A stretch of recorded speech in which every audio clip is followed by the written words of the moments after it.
आपका बड़ा गोला से बनाया गया होगा और ये आपका बनाया गया है क्या छोटा गोला से, तो केंद्र ये होंगे और इनका केंद्र लंबा होंगे। समझ रहे, जब केंद्र लंबा तो फोकस भी लंबा, यानी यूं समझिए कि इसमें क्या हो जाते हैं तो फोकस दूरी लंबे हो यहाँ से, तो ये क्या होते हैं, तो इसमें बोल सकते हैं कि फोकस। आज आप पक्का बोलिएगा कि सर पगलाए हुए क्या पता कैसे कैसे आज परिभाषा लिख दिए, आखिर है क्या चीज है उसको हम देख लेते हैं। है चीज है आज का टॉपिक है निकट दृष्टि दोष और दूर दृष्टि दोष में अंतर क्या है। चलिए मैं भी चश्मा लगा लेता हूँ क्योंकि निकट और दूर की वस्तु दिखाई देती होती नहीं, आखिर है क्या। तो देखिए अगर इसकी वर्ड से देखी जाए परिभाषा, तो देखिए अगर सीधी सीधी निकाला जाए निकट दृष्टि, दृष्टि का मतलब देखना है, निकट का मतलब नजदीक, और दोष का मतलब वो में कोनो अगुण हो जाए, कोनो गलती हो जाए, चाहे ना दिखाई दे। अगर सीधी परिभाषा देखी जाए तो ऐसा बोल सकते हैं कि निकट की वस्तु दिखाई न दे उसे निकट दृष्टि दोष कहते हैं, दूर दृष्टि दोष का मतलब दूर की वस्तु ना दिखाई दे उससे हम क्या बोलते हैं, दूर दृष्टि दोष बोलते हैं। हाँ यही आपने भी सोचा है, मैं भी पढ़ा था तो मैं भी सोचा था, लेकिन एक घर वाला एग्जाम्पल लेकर इसको याद कर लिए। घर वाला कौन सा एग्जाम्पल, तब बोले आटा पिसवाए जो, मतलब समझ में आ रहा है ना, उल्टा समझिए कि गेहूं लेकर जाइए, ठीक उसी तरह इसमें भी आपको उल्टा समझना है। निकट दृष्टि दोष एकदम सीधा समझ जाइए कि निकट की वस्तु दिखाई एकदम साफ साफ दे उससे हम क्या कहेंगे निकट दृष्टि दोष, और दूर की वस्तु साफ साफ दिखाई दे उससे हम क्या कहेंगे दूर दृष्टि दोष। ये पर निकट की नहीं दिखाई दे और इसमें दूर की वस्तु दिखाई ना दे, यानी यहाँ पर आपको उल्टा कंसेप्ट समझना है।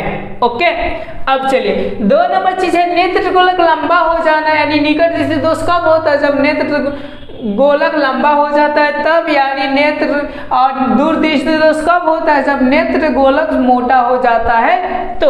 ओके अब आप पूछिएगा कि सर ये सब क्या होते हैं, मुझे कंसेप्ट के साथ पढ़ाइए क्योंकि आपने आदत धरा दी है हर एक चीजें कंसेप्ट के साथ पढ़ने का। तो चलिए मैं आपको कंसेप्ट के साथ पढ़ाता हूँ कि आखिर है क्या कंसेप्ट कि नेत्र गोलक लंबा हो जाना और नेत्र गोलक क्या हो जाना, मोटा हो जाना।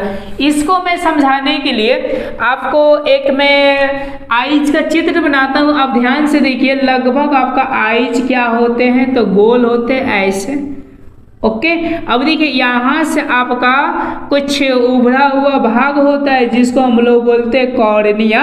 अब देखिए यहाँ पर कुछ ऐसे होते हैं, यहाँ पर भी कुछ ऐसे ये जाते हैं। जब आइज का आपको बताएंगे तब पूरा क्लियर हो जाएगा। यहाँ से सिलियरी मांसपेशियां होते हैं।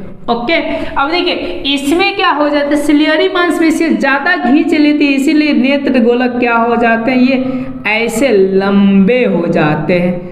मतलब समझ में आ रहा है ना, ऐसा कैसे हो जाता है, लंबे हो जाते हैं। अब पर इसमें क्या होते हैं तो मोटा हो जाते हैं। कैसे, तो यहाँ पर भी इसका भी मैं चित्र बना देता हूँ। यहाँ से कहाँ से माइक पकड़ लिया है, ये इसका भी मैं चित्र बना देता हूँ। लगभग आपका समझिए कि आइज का ऐसा होगा आपका चित्र, ऐसा।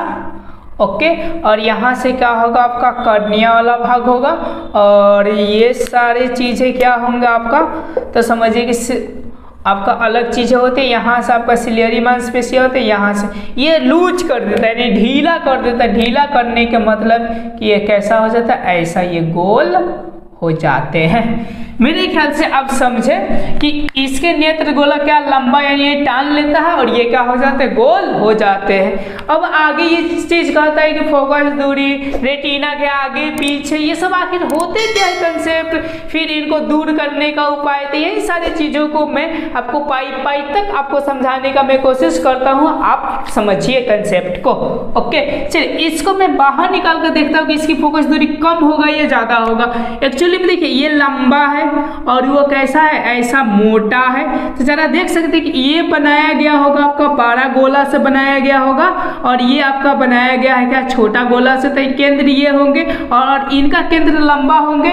समझ रहे, जब केंद्र लंबा तो फोकस भी लंबा, यानी यूं समझिए कि इसमें क्या हो जाते हैं तो फोकस दूरी लंबे हो जाते हैं, और इसमें फोकस दूरी की जो एथी होता है वो क्या होता है, कम होता है। तो आप 3 नंबर खूब बढ़िया से लिख सकते हैं। ये आपका बोर्ड मॉडल क्वेश्चन होता है, ये किसी को जल्दी समझ में आता होता नहीं कि फोकस दूरी, मोटा पतला, ये सब ये क्या चीज होता है। ओके तो चलिए इसको मैं देख लेता हूँ यहाँ से।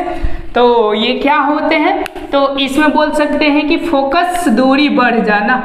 फोकस दूरी क्या हो जाना, बढ़ जाना, लिख सकते हैं कि बढ़ जाता है। ओके, और इसमें क्या होता है, फोकस दूरी कम हो जाता है, इसीलिए रोगवा हो जाता है, फोकस दूरी कम हो जाना। ओके, मेरे ख्याल से समझे। अब चलिए, अब ये चीज है तो फिर ये दोष कैसे उत्पन्न हो जाते हैं, तब हम इसको समझते हैं कि इसकी कंसेप्ट क्या है। ओके, जैसे कि कहीं से प्रकाश आ रही कोई वस्तु से, और आप जानते हैं कि जब तक रेटिना पर वो मिलाव बिंदु पड़ेगा तब समझिए कि वो क्या होगा, इमेज में मेरे मस्तिष्क में जाएगा, नहीं पड़ेगा तो जाएगा नहीं। अब देखिए यहाँ से ये किरणें यहाँ से जाती है, बहुत सारी किरणें। ओके, अब देखिए ये जो मिलना चाहिए था ये क्या कहते हैं, पतला होने के चलते कम माने अपवर्तन करते हैं, जैसे कि ये ऐसा हो जाते हैं, और कम होने के चलते ये ऐसा हो जाते हैं, यानी मिलना चाहिए यहाँ पर लेकिन मिल जाते कुछ आगे ही। ओके, समझ रहे हैं ना। और इसमें क्या होते हैं, तो माना कि यहाँ से क्या होते हैं, 3 किरण ऐसे जाते हैं, जाने के बाद से ये ज़्यादा होने के चलते ये ऐसे हो जाते हैं, और ये ज़्यादा माने क्या करता है तो अपने आधार की ओर खींचता है, तो ये ऐसे होकर ऐसे हो जाते हैं। यानी ये कहाँ मिलते हैं, रेटिना के जस्ट ये पीछे मिल जाते हैं, और रेटिना के जस्ट ये आगे मिल जाते हैं, जिससे कि क्या हो जाती है, तो दिक्कत हो जाती है। इससे कारण क्या होते हैं, तो आपके दृष्टि दोष उत्पन्न होते हैं। तो इसमें चीजें क्या होती है, तो आपकी निकट की दिखाई देने लगती है, और इसमें क्या होने लगती है, तो दूर की वस्तु दिखाई देने लगती है। ओके, तो लोग क्या करते हैं, इनको सोचते हैं कि मैं क्या करूं, तो समझिए कि दूर की वस्तु देखूं, और इनमें सोचते हैं कि मैं कहाँ का देखूं, नजदीक का देखूं। ओके, तो 3 नंबर आप लोग ऐसे भी लिख सकते हैं, सॉरी 4 नंबर लिख सकते हैं। अंतर ऐसा बोल सकते हैं कि इसके जो प्रतिबिंब होते हैं रेटिना के आगे बन जाते हैं, ये चूंकि क्या होते हैं, रेटिना होते हैं, तो बोल सकते हैं कि रेटिना के आगे बन जाते हैं। ओके, 4 नंबर लिख सकते हैं कि इसमें क्या होते हैं, प्रतिबिंब, बोल सकते हैं कि प्रतिबिंब रेटिना के आगे, रेटिना के आगे बन जाते हैं, आगे बन जाते हैं। ओके, मेरे ख्याल से समझे। और इसमें क्या होते हैं, तो जस्ट पीछे बन जाते हैं, तो यहाँ से लिख सकते हैं कि रेटिना के पीछे बनते हैं। ओके, पीछे बनते हैं, मेरे ख्याल से आप समझे।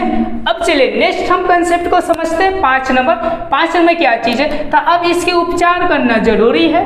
क्या करना जरूरी है, उपचार। ओके, जैसे कि मैं चश्मा लगाया, ये चूंकि आपका वो वाला चश्मा नहीं है, जैसा कि आप समझ रहे हैं। चलिए 5 नंबर हम लिख सकते हैं, जैसे देखिए इसका नाम है निकट और उसका नाम है क्या, दूर। अब इसी में 2 लेंस आते हैं, एक आते हैं अवतल, एक आते हैं उत्तल। देखिए एक आते हैं अवतल और दूसरे आते हैं क्या, उत्तल।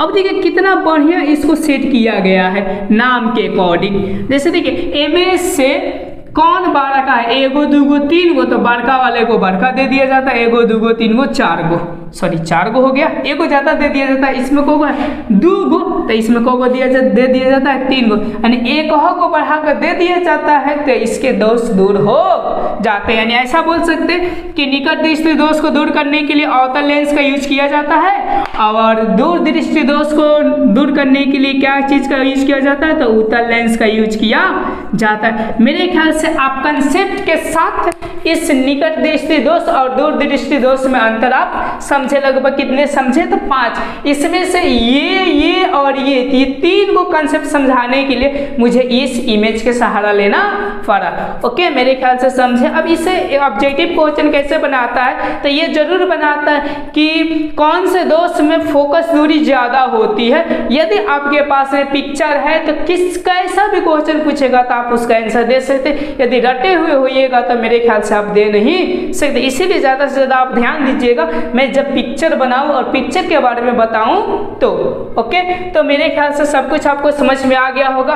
अब चलिए और भी क्वेश्चन पूछता है आपका कि कौन ऐसे दृष्टि दोष में प्रतिबिंब रेटिना के जस्ट आगे बन जाती है, तो आगे किस में बनती है, तो आप इमेज के साथ में बता सकते हैं कि निकट में बन जाती है और दूर किस में बनते हैं, तो आपका दूरदृष्टि दोष में। हाँ, एक लास्ट क्वेश्चन ऐसा पूछता है कि दूरदृष्टि दोष को दूर करने के लिए कौन सा लेंस का यूज किया जाता है, तो कौन सा किया जाता है, उत्तल लेंस का यूज किया जाता है। और निकट दृष्टि दोष को दूर करने के लिए कौन सा लेंस का यूज किया जाता है, तो अवतल लेंस का यूज किया जाता है। तो मेरे ख्याल से आपको समझ में आया होगा। यदि आपको समझ में आ गई, यदि सहमत है इस बातों को, तो मेरे सदस्य बन जाइए, यानी सब्सक्राइब कर दीजिए, लाइक कीजिए और अपने दोस्तों के साथ वीडियो को शेयर कीजिए। Thank you.